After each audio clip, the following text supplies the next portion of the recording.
Bismillahirrahmanirrahim. Assalamualaikum warahmatullahi wabarakatuh. Perkenalkan, nama saya Yusril dengan NIM D020378 dari Fakultas Teknik Universitas Sulawesi Barat. Jadi di video kali ini saya akan menjelaskan salah satu tugas dari komunikasi data, yang yaitu jelaskan konsep dan fungsi protokol jaringan dalam komunikasi data.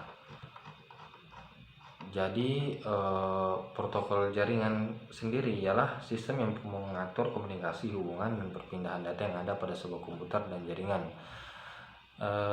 Teknologi protokol ini juga bisa dibilang saling berhubung.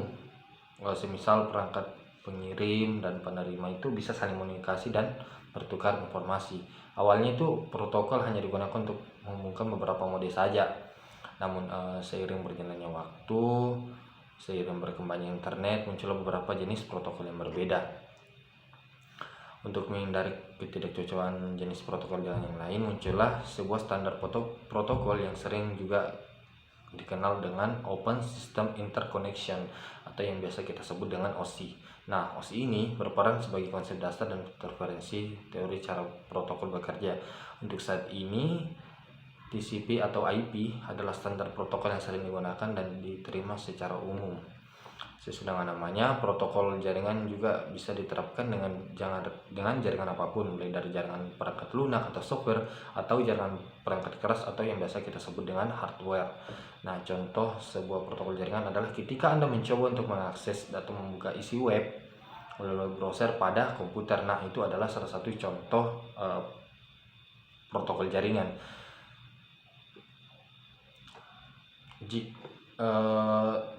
Dalam browser akan mengirimkan data yang berupa permintaan kepada web server atau penerima yang akan menampilkan isi web tersebut pada layar komputer Anda.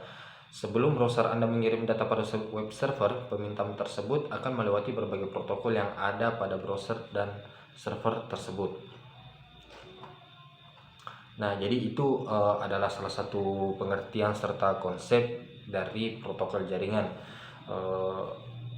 Kita beralih ke fungsi dari protokol jaringan. Nah, selain bisa menghubungkan dua jaringan, protokol juga memiliki banyak fungsi yang lain. Yang pertama itu adalah timeouts. Nah, dalam timeouts ini protokol juga digunakan untuk melakukan self-destruct counter atau menghancurkan diri sendiri pada setiap IP paket yang kadaluarsa atau rusak. Nah, gunanya ini untuk mengetahui umur paket tersebut atau mencegah jaringan mengalami overload karena paket yang rusak. Jadi itu adalah salah satu gunaan dari timeouts. Fungsi yang kedua, reassembly.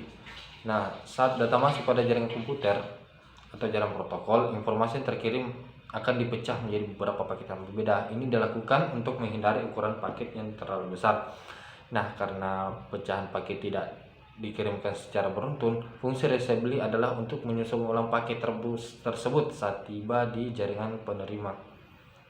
Jadi itu dikirim, tapi ini dikirim ke penerima, tapi selama pengiriman itu proses berlangsung, itu dipecah supaya ukuran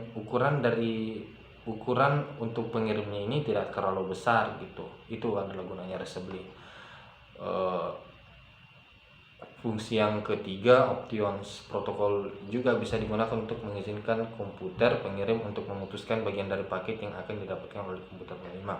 Hal ini dilakukan untuk menemukan bagian terpenting yang perlu disampaikan ke jaringan penerima dan menambahkan paket aman.